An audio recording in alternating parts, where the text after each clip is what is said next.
Very good morning. स्वागत है आप सभी का एक्सप्लोर न्यूज़ चैनल पे।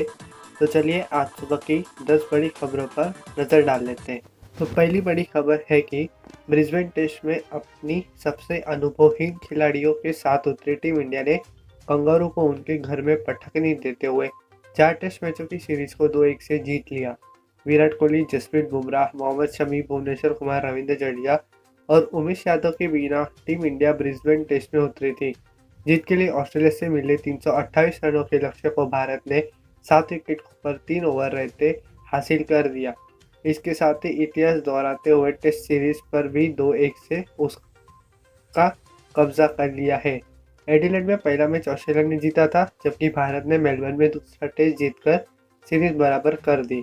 सिडनी में खेला गया तीसरा टेस्ट ड्रॉ हो गया था, जबकि ब्रिस्बेन टेस्ट को भारत ने अपने नाम कर लिया। टीम इंडिया की जीत के नायक रहे ऋषभ पंत और शुभमन गिल। शुभमन गिल ने 91 रन बनाया, जबकि ऋषभ पंत ने 85 रन बनाकर नाबाद रहे। अगली बड़ी खबर है कि केंद्रीय गृह मंत्री अमित शाह मंगलवार को दिल्ली पुलिस हेडक्वार्टर पहुंचे।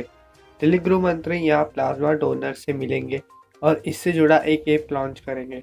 इस दौरान Delhi police commissioner S N. Srivastava ने कहा कि पुलिस बल में इस्तेमाल होने वाले तकनीक में निरंतर बदलाव होना चाहिए।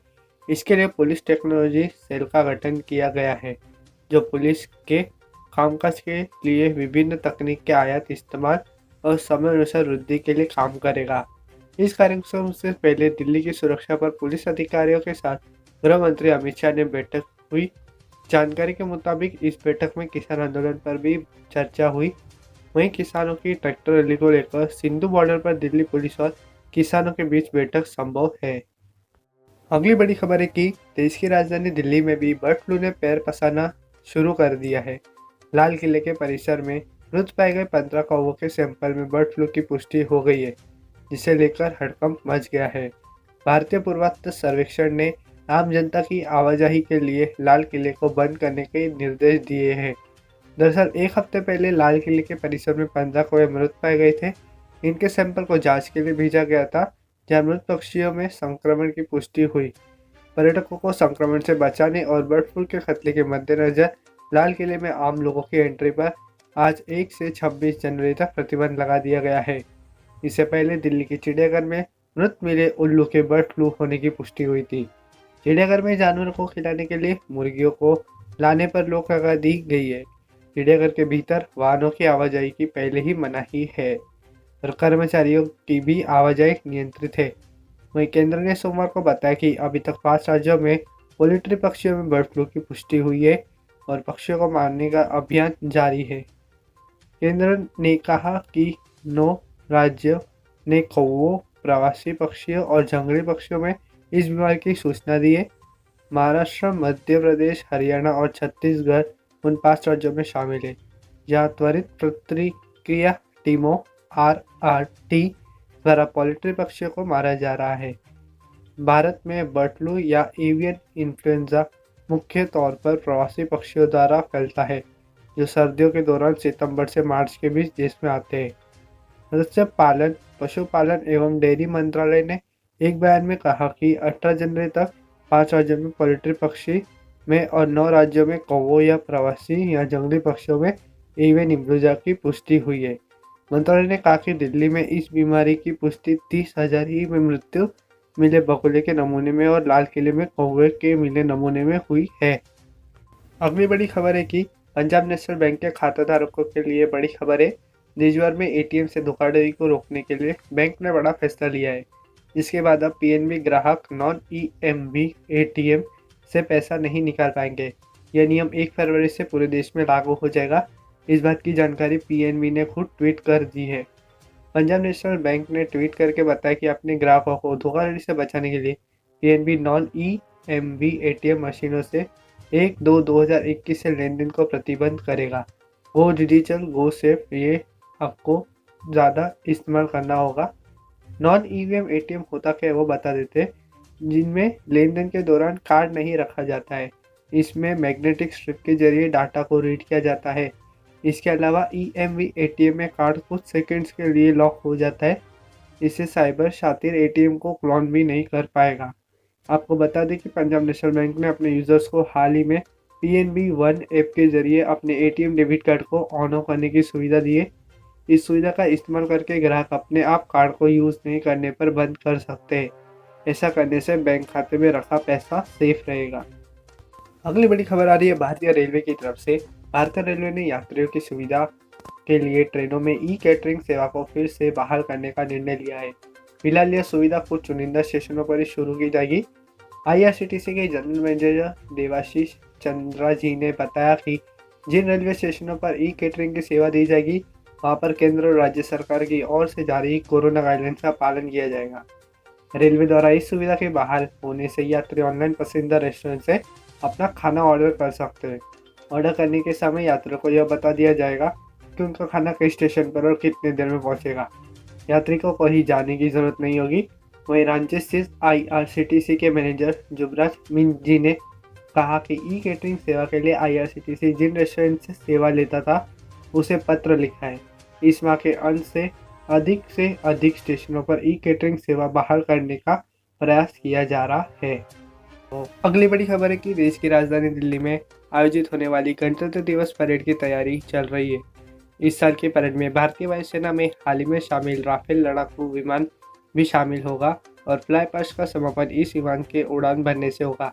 इसके अलावा कुछ नए फॉर्मेशन भी पहली बार देखने को मिलेंगे।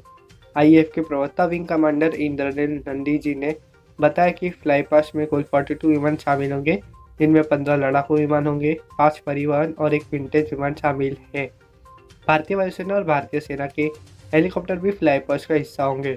परेड के दौरान दिखाई देने वाले फॉर्मेशन में रुद्र, सुदर्शन, रक्षक, एकलव्य और ब्रह्मास्त्र शामिल है। रक्षक के फॉर्मेशन में एक MI-35 और 4 अपाचे हेलीकॉप्टर शामिल होंगे, जबकि गरुड़ के फॉर्मेशन में एक C-17, 2 MiG-29 और 2 Su-30 शामिल होंगे। वहीं IAF के प्रवक्ता ने यह भी कहा कि एकलव्य के फॉर्मेशन में एक राफेल, 2 जगुआर और 2 MiG-29 का प्रदर्शन किया जाएगा। एक राफेल ब्रह्मास्त्र के फॉर्मेशन के तहत देखा जाएगा। पिछले साल सितंबर में 5 राफेल लड़ाकू विमानों को औपचारिक रूप से भारतीय वायुसेना में शामिल किया गया था। भारत फ्रांस से लड़ाकू विमानों की खरीद कर रहा है। अगली बड़ी खबर आ रही है कि केंद्र सरकार ने सोशल मीडिया प्लेटफॉर्म व्हाट्सएप से कहा है कि वह अपनी नई प्राइवेसी पॉलिसी वापस ले ले। मीडिया रिपोर्ट्स के मुताबिक केंद्र सरकार ने व्हाट्सएप के हेड विल कैथकार्ट को लिखा है कि इंडियन यूजर्स के इंफॉर्मेशनल प्राइवेसी और डेटा सिक्योरिटी का सम्मान करे और भारतीय यूजर्स के लिए मैसेजिंग सर्विस की ओर से प्रस्तावित नई शर्तों और प्राइवेसी पॉलिसी को वापस ले। इतना ही नहीं, केंद्र सरकार ने व्हाट्सएप के लिए एक विस्तृत प्रश्नावली भी जारी की है और उससे उसके डेटा शेयरिंग प्रोटोकॉल और बिजनेस प्रैक्टिस से जुड़ी पूरी जानकारी देने को कहा है। अगली बड़ी खबर है कि जेईई और नीट परीक्षा का पाठ्यक्रम वर्ष 2021 में अपरिवर्तित रहेगा। उम्मीदवारों के पास जेईई और नीट परीक्षाओं में प्रश्नों के उत्तर देने के लिए विकल्प भी उपलब्ध होंगे। केंद्रीय शिक्षा मंत्रालय ने मंगलवार को एक आधिकारिक जानकारी देते हुए कहा, जेईई मेन के लिए भी पाठ्यक्रम पिछले वर्ष की तरह ही रहेगा। छात्रों को 90 प्रश्न दिए जाएंगे, इनमें से 75 प्रश्न हल करने होंगे। जेईई 2020 में सभी प्रश्नों के 75 उत्तर देने थे, जिसमें उम्मीदवारों को भौतिक, रसायन विज्ञान और गणित में प्रत्येक 25 प्रश्नों का उत्तर देना था। नीट 2021 के लिए सटीक पैटर्न की घोषणा होना बाकी है। हालांकि देश भर में कुछ बोर्डों द्वारा सिलेबस में कमी के मद्देनजर नीट 2021 के प्रश्न पत्र में भी जेईई की तर्ज पर विकल्प होंगे। विभिन्न बोर्डों द्वारा पाठ्यक्रम में की गई कटौती को ध्यान में रखते हुए इस बार जेईई के प्रश्न पत्रों में प्रश्न पूछे जाएंगे। भौतिक, रसायन और गणित में प्रत्येक से 30 प्रश्न होंगे, जिसमें से परीक्षार्थियों को कुल 75 प्रश्नों का उत्तर देना होगा। 15 वैकल्पिक प्रश्नों में नेगेटिव मार्किंग भी नहीं होगी। जेईई 2021 केवल कंप्यूटर आधारित टेस्ट मोड में आयोजित की जाएगी। केवल BR की ड्राइंग परीक्षा पेन एंड पेपर मोड से आयोजित की जाएगी। नई शिक्षा नीति को ध्यान में रखकर वर्ष 2021 में जेईई परीक्षा पहली बार हिंदी, अंग्रेजी, असमिया, बंगाली, गुजराती, कन्नड़, मलयालम, मराठी, ओडिया, पंजाबी, तमिल, तेलुगु और उर्दू भाषा में आयोजित की जाएगी। इस बार उत्तर प्रदेश के छात्र जो पहले यूपीएसई के माध्यम से इंजीनियरिंग एवं आर्किटेक्चर के पाठ्यक्रमों में उत्तर प्रदेश के संस्थानों में प्रवेश लिया करते थे, वे भी जेईई की परीक्षा में बैठ सकेंगे। अगली बड़ी खबर है कि अपोलो हॉस्पिटल ने qualified institutional placement QIP ETU launch कर दिया है। 3.4% डिस्काउंट के साथ इसका फ्लोर प्राइस करीब 2508 रुपये तय हुआ है। कंपनी की इस आईपीओ से 1000 करोड़ रुपए जुटाने की तैयारी है। भारत की बड़ी हॉस्पिटल चेन में शुमार अपोलो हॉस्पिटल एंटरप्राइज 18 जनवरी को अपना क्यूआईपी लॉन्च किया है।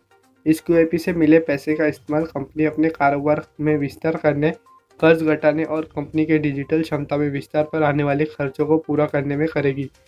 हालांकि इस तरह की खबर भी आई है कि अपोलो हॉस्पिटल इस इशू से प्राप्त पैसों का इस्तेमाल एक जॉइंट वेंचर में 50% हिस्सेदारी अधिग्रहित करने में कर सकता है।